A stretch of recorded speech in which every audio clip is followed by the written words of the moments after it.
level. Available to wishlist on Steam at number 1, we've got over here an open world action RPG and its developer's first work, a game, Song of the Tides. Technically speaking, it's a pretty close call to Assassin's Creed Valhalla, and the reason is simply because you go through different lands on a boat, fighting all kinds of folk to gather knowledge and better gear. That being said, I'm not even sure if there's a story behind all that, but it certainly looks pretty good. Song of the Tides is coming to PCs only by the end of the year.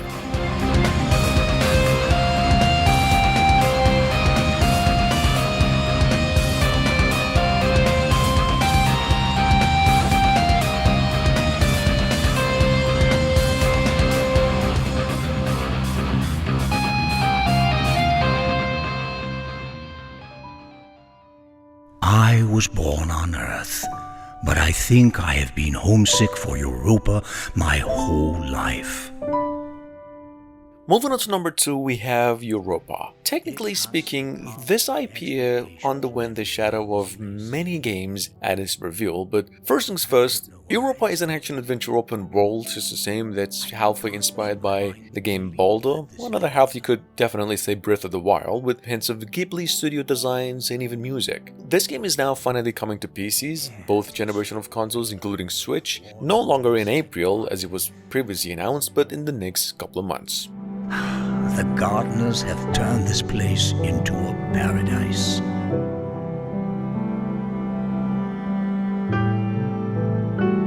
The sins of the past can stay home on Earth. Things will be different this time. They have to be.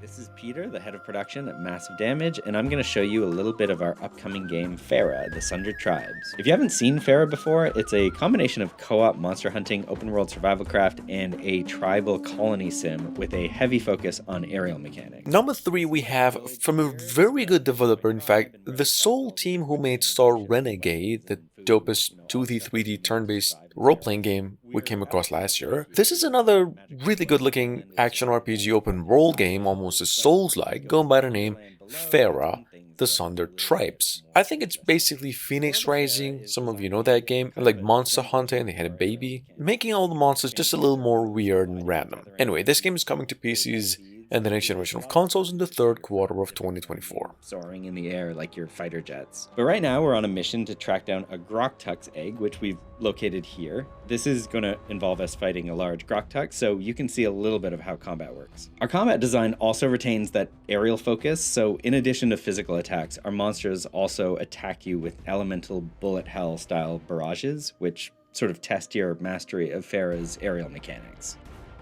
In addition, you can also cling to the monsters and attack their different body parts, and even saw off craftable trophies mid-combat. But as I mentioned, today I am on a hunt for a Groktuk's egg, so while my friends have him distracted, I'm gonna go find it. When the time is right, I'll be able to hatch the egg, and I'll gain a new addition to my beast menagerie, who I can then bring into the Underland to help me out in all sorts of ways.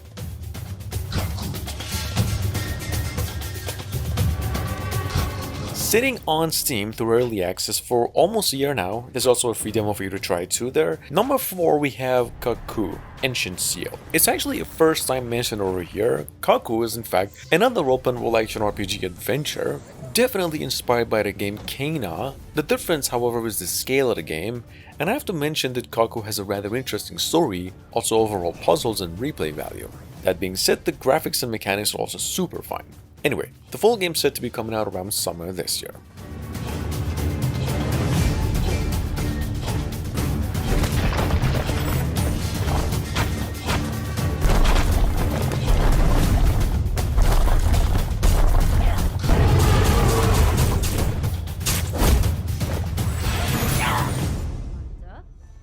Alona. Probably out there in the marshes right now trying to work off his debt to Chef Gutra. Number 5, we have here something called Hangry. It's a hack and slash action RPG, but what developers nicknamed as a snack and slash. So basically Hangry puts you in the shoes of a big blue monster like the Beast from X-Men, who happens to be some mercenary and has a hunger for hunting monsters that are scarier than himself. all around the universe. Hangry is coming to PCs and Xbox consoles exclusively, probably by the end of the year, if not early next year. I'll go back here to Gutra's Diner, a new spot in our shiny Zeta City. When you are in here, keep a sharp eye on the goons hanging around. They got ways of dealing with troublemakers. So, watch what you eat, if you know what I mean.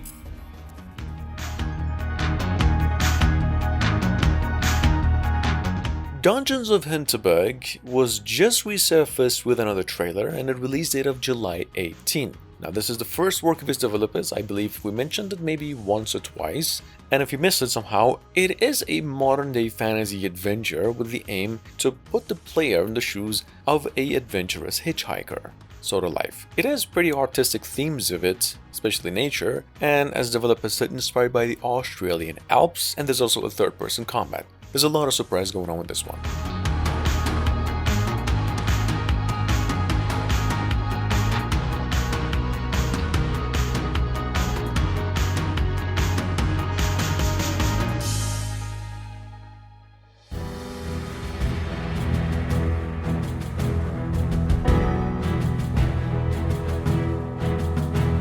Moving on to number 7, we have Soulmask, coming to PCs exclusively late 2024. This game is described as a sandbox that prioritizes an authentic survival experience over anything. Meaning, you start from nothing, explore, build, recruit men for your clan to fortify it, and ultimately the story is that you have to unravel the mysterious truth hidden behind the civilization of the world itself, how it's run. Anyway, this is how it looks.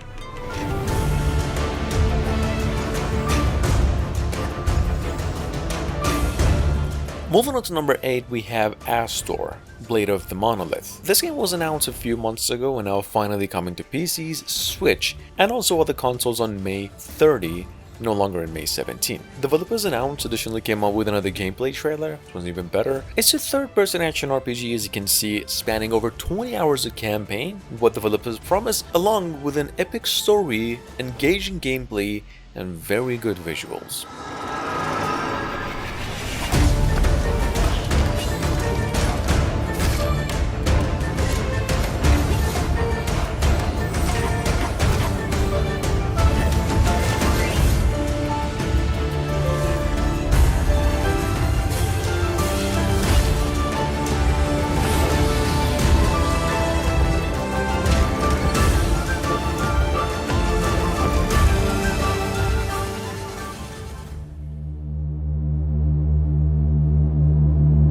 Announced around November last year, now coming to PCs and all consoles within 2024. Number 9, we have a action-adventure RPG in the making here, maybe what you'd get by mixing Legend of Zelda and Elden Ring, and also more interactive, a game called We Kill Monsters, which I mentioned before. This is actually the work of Annapurna, meaning it's a very artistic game in nature, rather than an action one. It will also offer both a single and a multiplayer too. Take a look.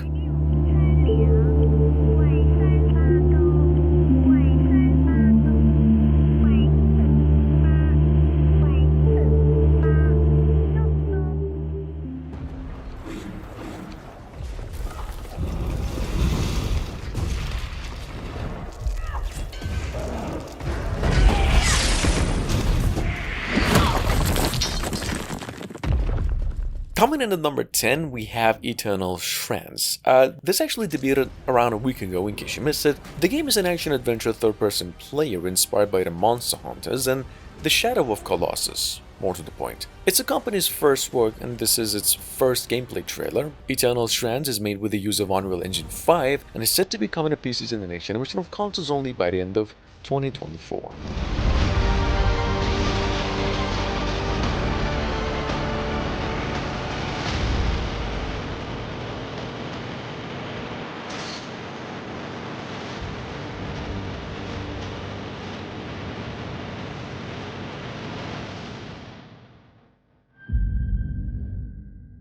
You made it back, Striver. What news from Rhyme?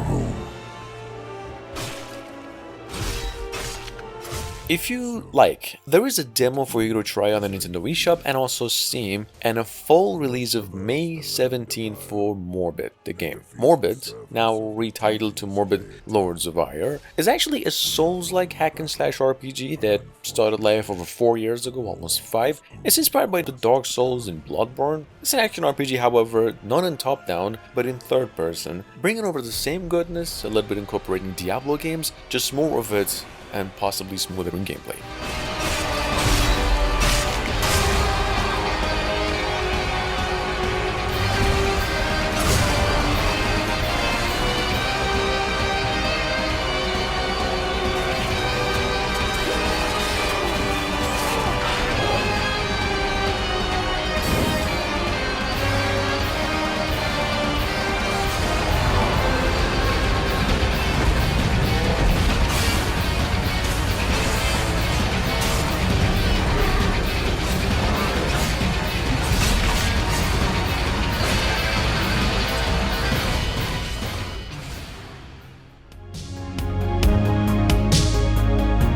Coming from one of the best indie game developers in the industry, are the same folks who made the game Epistory, Rotor Force, and Gravity, so I'm pretty sure most of you know about them. We've got over here a 3D open world adventure, or rather walking simulator game going by the name Wisper, without a itch. And by that, it just says the story revolves around somebody who's into wisps. You're also a wisp, and honestly, that's all I know about this one. This game is coming to PCs sometime next year, actually.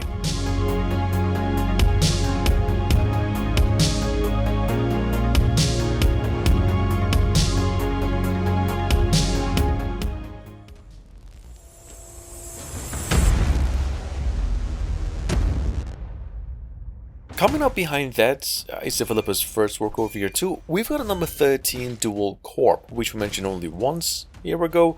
It's an action RPG 2D 3D pixel art Souls-like, what developers promise to be a very different approach in combat. As you can see, it is this direction-based hack and slasher that offers both a single player and a co-op multiplayer. There's a demo for you to try on Steam. Duel Corp is said to be coming out fully by the end of the year, and this is how it looks.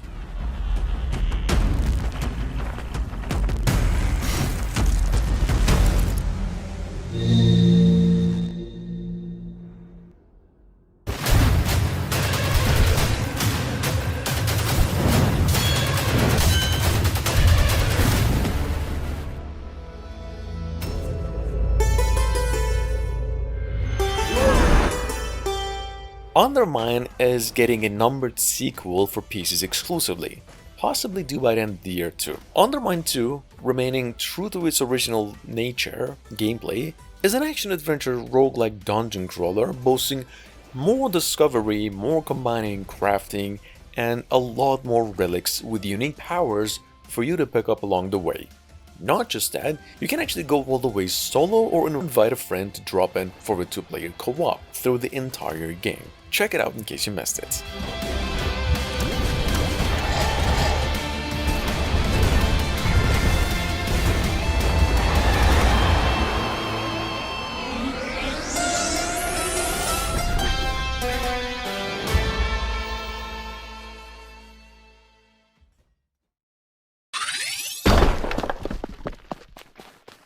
And lastly, Project Terra is at the moment another one of the most underrated top-down roguelike platformers on the horizon. It was available through a beta, I think, maybe it still is, but it's said to be coming out sometime next year. Project Terra, for those of you who missed it, has been in development for years now. It's, as you can see, a lot inspired by the cross-code games with really good visuals about just more freedom of choice. This game is also a PC exclusive.